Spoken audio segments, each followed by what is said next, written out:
Querido Shalom, nós queremos pedir perdão para vocês. Hoje nós não vamos conseguir fazer o curso, não é? Seguir aí rumo à Terra Prometida. Gostaria imensamente que nós pudéssemos ter recursos para estarmos fazendo isso hoje, mas nós estamos num projeto do Eterno.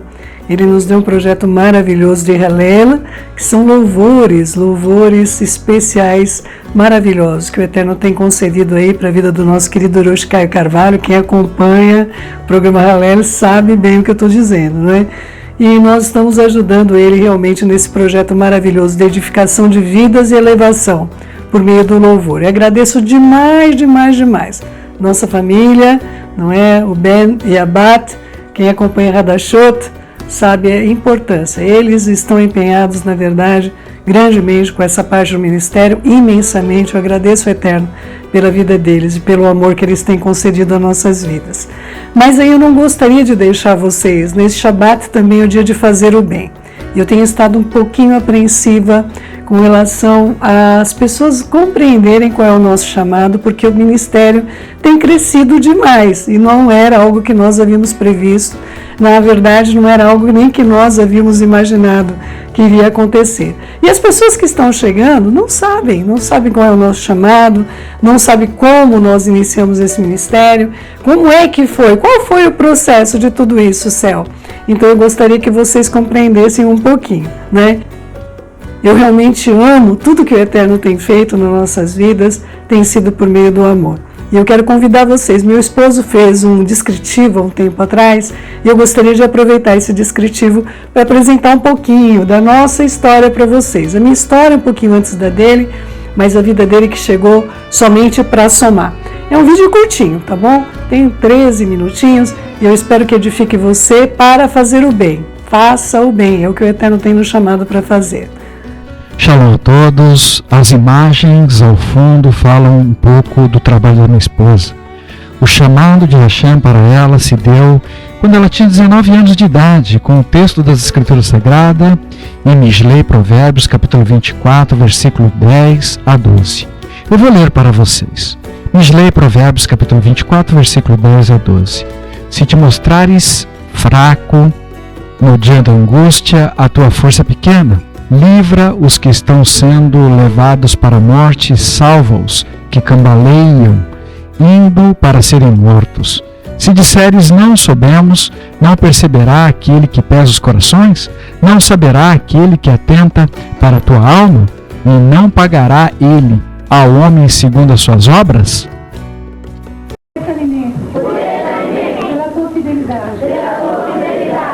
Ela foi vítima de violências na infância e se transformou num verdadeiro anjo da guarda.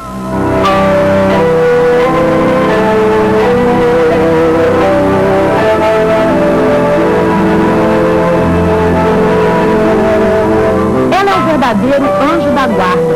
Aos 32 anos, Marisa Melos é responsável por 32 menores entre crianças e adolescentes. O trabalho realizado na periferia de São Paulo há 10 anos é um exemplo que pode muito bem ser traduzido por um sentimento cada vez mais raro em nossos dias, o da solidariedade. A estudante de pedagogia abriu mão de uma vida confortável ao lado dos 2 filhos para se dedicar às crianças abandonadas. Eu já trabalhava com crianças, nas favelas, nas escolas, com peças de teatro. E aí nós fomos chamados para começar o trabalho mais firme com crianças que estavam em cima da marginalidade, mas nunca com meninos de rua. Um dia esse trabalho era mantido com cortinas. Um dia eu fui comprar esses tecidos e encontrei 4 crianças numa batida policial. Uma já em estado terminal, as outras 3 extremamente drogadas, e entre esses 3 estava meu filho mais velho. O carinho e o apoio às crianças não escondem as lembranças de uma infância de muito sofrimento. Eu sofri muitas violências. Eu tenho 13 anos eu fugi de casa. Com 17 anos eu já estava grávida do meu segundo filho. E lutando muito para poder manter os meus filhos. E as pessoas não criam. E carregando marcas que eu achava que não iam sair mais. E agora eu era a condição de viver mesmo. E apareciam as crianças. E agora era a minha vez de dizer não. Eu não podia dizer não. Eu não podia fazer com eles o que fizeram comigo.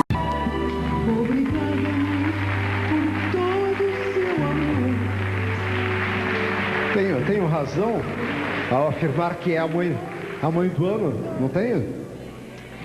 Por favor, Marisa, pode entrar. Seja bem-vindo ao nosso programa. Como vai? Parabéns, viu? Tenho muita honra em conhecê-la pessoalmente. É um trabalho que merece todos os nossos elogios. Eu gostaria de testemunhar sobre o trabalho da minha esposa. Eu conheci o Senhor através da vida dela. Eu sou testemunha do grande esforço que ela desprende todos os dias para ser uma representante, uma embaixadora de Hashem através de Yeshua nessa terra. E o árduo trabalho que ela desempenha, testemunha a favor dela. Muitas pessoas têm tido as suas vidas completamente restauradas, transformadas por Hashem através da vida dela. As Escrituras Sagradas nos ensinam, Yaakov, Tiago, capítulo 2, versículo 26, porque assim como o corpo sem espírito é morto, assim também a emuná, a fé sem obras, é morta. Hashem me chamou para viver pela Torá, com todo o meu coração, com tudo o que eu tenho e com tudo o que eu sou. Me orientou a observar as pessoas que tenham um bom testemunho de vida, com bons frutos, pessoas que desejam também viver verdadeiramente pela Torá. Faça favor de pegar esta, não vou nem dizer o que é, porque é uma coisa tão apaixonante. Olha aqui, pega a carinha deles, olha, pode aplaudir. Essa mocinha aqui de turquesa se chama Marisa Melo e ela é pedagoga e escritora, né? Você tem 30 filhos? 30 filhos. Gente, palmas para Marisa. Marisa, que coisa linda que é a sua vida. Tenho 18 filhos adotados legalmente, 9 são guardas de permanência e eu tenho 3 filhos biológicos. O que quer dizer guarda de permanência? Alguns dos meus filhos, quando eu os conheci, a gente não tinha idade suficiente para adoção. Tinha menos de 16 anos de idade de diferença, então não puderam ser adotados. Então a gente pegou a guarda de permanência, que é, enfim, todo o direito ao convênio, tudo.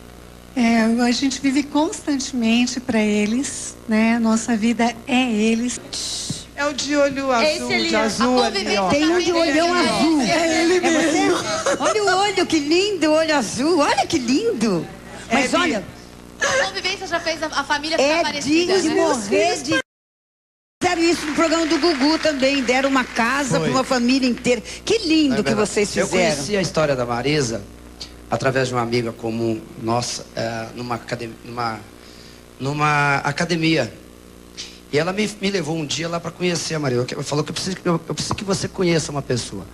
Eu estive na casa da Marisa e eu fiquei impressionado porque, na verdade, a coisa da Marisa não é aquela coisa de instituição, não. É coisa de família, de pai e mãe. O que ela tem, as crianças que ela pega na rua e leva para lá, indiscriminadamente, basta ser abandonada na rua. Tem um caso de um menino aí, que é uma história triste. Não assim. era mãe, né? Foi descobrir, o menino estava todo machucado e ninguém sabia de onde vinha aquela violência, depois foi descobrir era a mãe. E aí eu conhecia a história da Marisa. A Marisa tinha um problema porque todos os lugares que eles mudavam para lá, a vizinhança ficavam preocupados com eles, porque como ela pegava meninos de rua para dentro da casa dela, a vizinhança ficava incomodada, achando que os meninos de rua poderiam trazer problemas para a vizinhança. Aí fazia um baixo assinado, ela vivia mudando. Ela ficava 3 meses num lugar, mudava 2 meses no outro. Você vai ser juiz, Renato? É. Renatão, você tem 18 anos agora. 18. E você chama essa aqui de mãe, é? Chamo. É mesmo, é? É. E o Marisa, o sobrenome dele é teu? É o meu sobrenome Você do meu deu marido. pra ele, né? Gilberto, ter para quem voltar. Ter para quem voltar. A gente precisa ter para quem voltar. Que aquelas crianças que estavam lá chamavam a Marisa de mãe. E era tudo. Eu queria ouvi tudo, menos mãe. Mãe era uma coisa que eu jamais na minha vida queria ouvir. E apesar que eu ouvia, né, as crianças chamando, né, mãe, mas era uma coisa que eu não queria mais viver, era mãe na minha vida. Eu amo, Renato. Desde o dia que eu vi, eu sabia que tinha alguma coisa especial. E eu tinha receio da rejeição. Eu acreditava que aquele menino estava tão ferido quanto eu no passado, ou muito mais, e que com certeza ele não estava pronto para ser amado. Tem esse lado, né? As pessoas não estão prontas para ser amadas. E a decisão dele, né, de ele estar conosco, foi uma coisa muito divina. Quando a Marisa conheceu o Renato, ele se chamava Gilmar. Ele quis mudar de nome quando descobriu que Renato significa nascer de novo. E foi isso mesmo que aconteceu com ele. Hoje, o jovem representa o maior caso de vitimização com sobrevivência da América Latina. Além de estar vivo, Renato é um exemplo de superação. O filho adotivo de Marisa já está escrevendo o segundo livro e ainda dá palestras sobre violência infantil, inclusive fora do país. Sobre a mãe biológica, ele diz ter perdoado. Se eu estou contando essa história para vocês, é que eu aprendi com a minha mãe, né, com a minha mãe adotiva, o valor do perdão. Então eu perdoei minha família biológica, perdoei minha mãe. A gente ajuda eles hoje. Hoje assim não tenho nada contra eles, né, nada assim. Vou lá, visito eles normal. Eu hoje uso a minha história para ajudar outros. Já com a mãe adotiva, ele é só elogios. Hoje eu estou vivo, assim, graças a ela, a luta, a batalha que ela, né, lutou, né, eu falo para ela que eu sou um troféu, né, para ela continuar, né, sendo essa pessoa guerreira, continuar na luta. Nossa, que muitas vidas, né, se ela levantou a minha vida, ela tem um potencial de levantar outras vidas.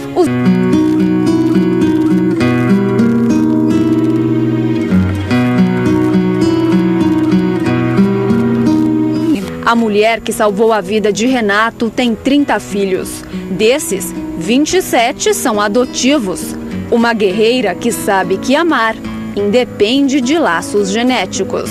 Todas as vezes que nós achamos que estamos fazendo um bem para o próximo, nós estamos fazendo bem para nós mesmos. Renata Caetano, estou até envergonhada aqui depois dessa matéria. Tenho 2 filhos adultos, enfim, e acho que adotar um filho é complicado, é difícil, né? A gente precisa se dedicar e tal.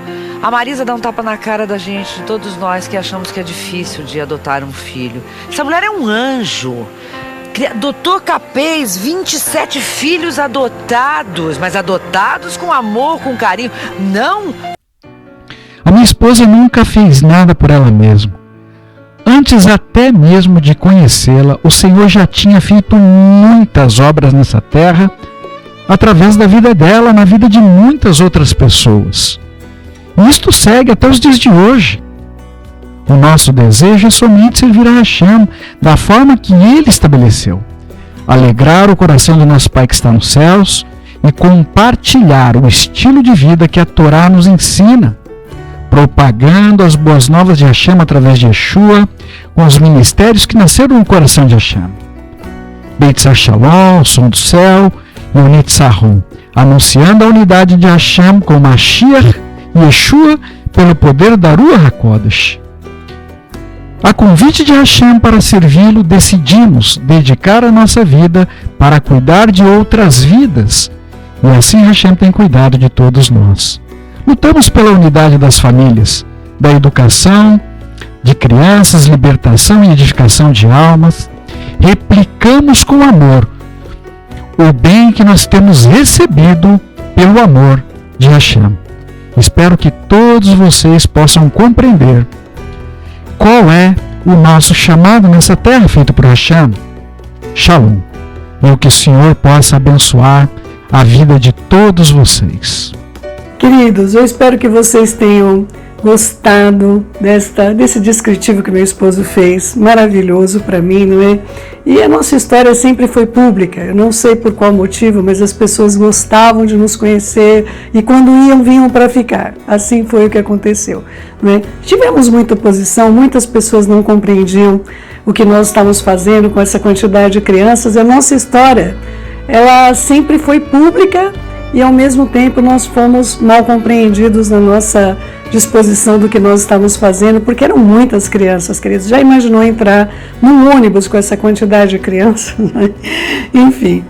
Mas hoje, após eu ter conhecido meu esposo, eu gostaria de contar como é que surgiu o Ministério Som do Céu, para que você entenda. Meu esposo veio da linhagem judaica, tem amor pelas coisas judaicas. Eu já vinha com meu coração ardia por Israel, não é? Grandemente, nosso casamento, nossas alianças já eram Anedodi Vedodili. Sempre nós amamos a nossa raiz, a nossa ligação com Israel, mas o meu marido tomou uma decisão um pouco mais, vamos dizer assim, radical. Eu estava numa congregação onde eu nasci de novo, cresci, me desenvolvi durante 27 anos. De repente, meu esposo chega para mim querendo fazer a circuncisão. Como judeu, ele considerou que era isso que ele deveria fazer no chamado que ele tinha, e eu fiquei apavorada. Falei, não, eu não quero voltar para a lei, eu não quero isso para a minha vida, né?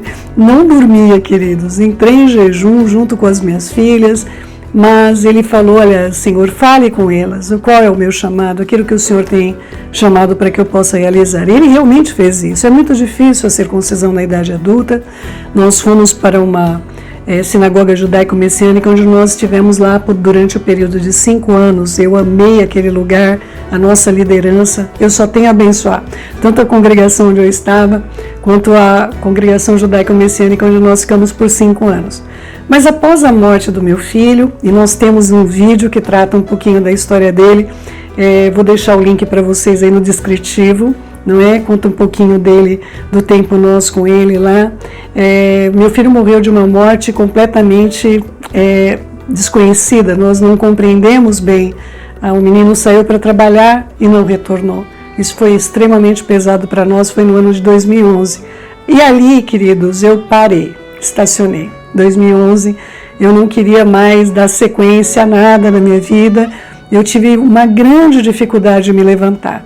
Mas em 2012, a nossa liderança da sinagoga que nós estávamos começou um programa de rádio.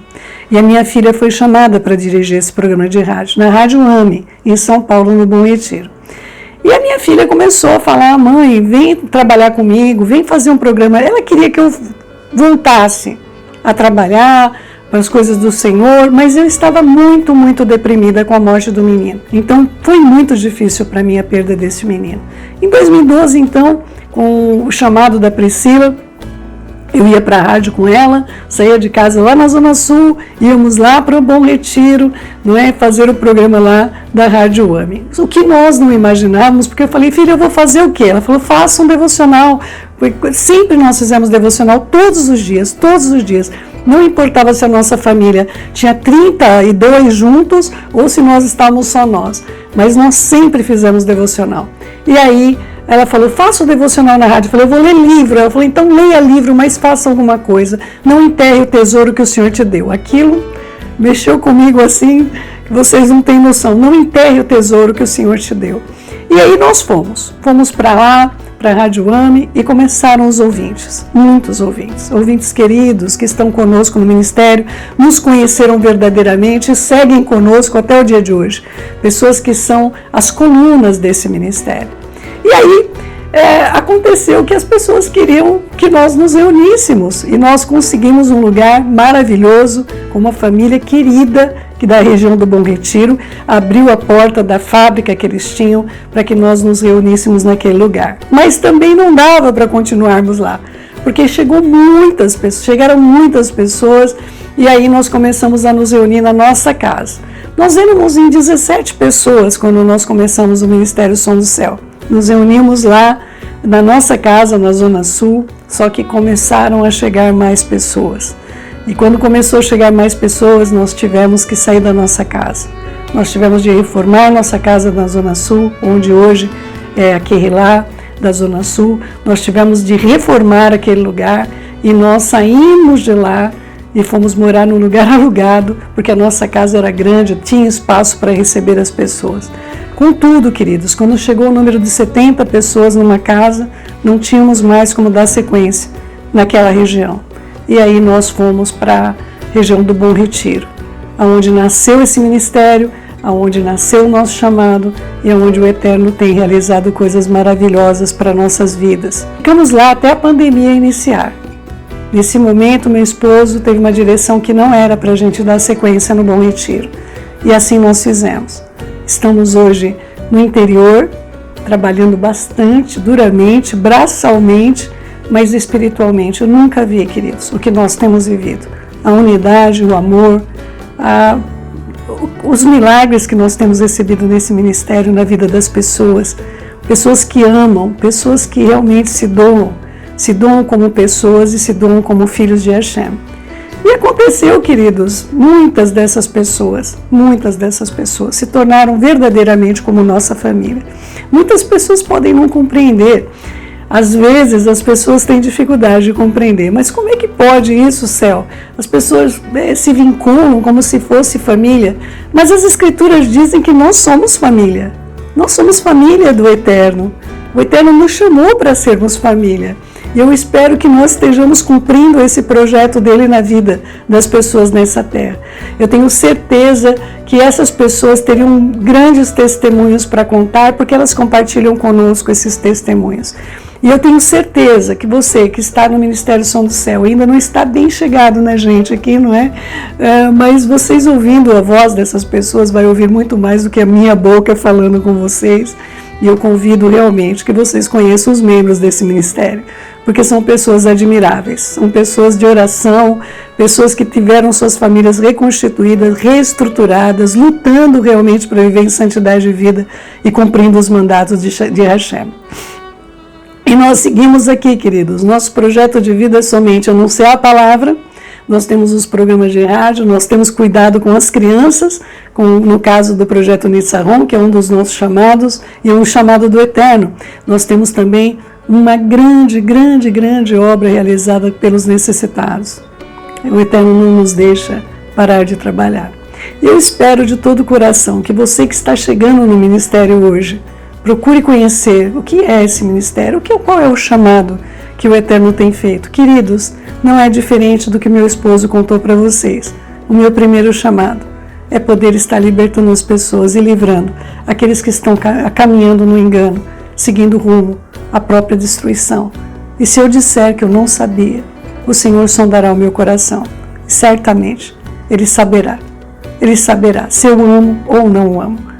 Por isso meu empenho, queridos, em provar todos os dias da minha vida esse amor que eu tenho por Hashem, por Mashiach Yeshua e pelo poder da Ruach HaKodesh. E eu convido você a fazer parte de tudo isso. Convido você a orar, buscar a presença de Hashem, procurar servi-lo, compreender seus mandamentos e cumprir os mandamentos. De todos os mandamentos, Yeshua nos diz: Shema Israel, Adonai Eloheinu, Adonai Echad. O primeiro dos nossos cumprimentos de vida é ouvir ao Eterno, ouça o Eterno. Então eu vou dizer a você, ouça o Eterno. E o empenho de todas as coisas é não somente ouvir, mas amá-lo com todo o nosso coração, alma, entendimento e posses. E ao nosso próximo como a nós mesmos. Se você compreender isso, até o nosso inimigo, as Escrituras dizem que nós deveríamos amar, quanto mais aqueles que são da nossa família, são a nossa família no Eterno. Eu espero, queridos, que vocês tenham esse empenho no seu coração, porque os dias são maus. E eu estou hoje, tendo todo esse esforço, com meu esposo que está atrás da câmera, eu estou tendo esse esforço da parte do Eterno por você, para que você não deixe o seu amor esfriar. Não deixe que aquilo que o Eterno colocou dentro de você, não importa a luta que você está atravessando, momentos de perseguição, momentos de necessidades, pelo amor do Todo-Poderoso, o Eterno é por você. Ele tem cuidado de você. As Escrituras dizem para nós, queridos, eu quero concluir deixando um texto que eu recebi ontem da parte do Eterno sobre a minha vida. Eu quero colocar sobre a tua vida. Olha só. Terim, veja aí. Salmos 34, versículo 19. Muitas são as aflições do justo, mas o Senhor de todas os livra. Queridos, nós vamos passar por aflições, mas tenha bom ânimo.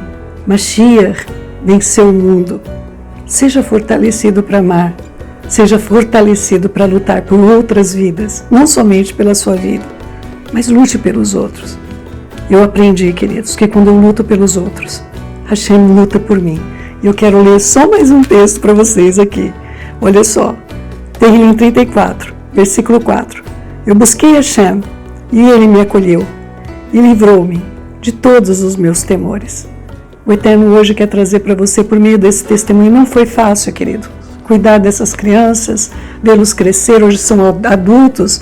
Meu esposo preservou a maior parte das imagens justamente porque eles têm outra vida. Eles não são mais crianças que saíram das ruas, dos crimes, das drogas.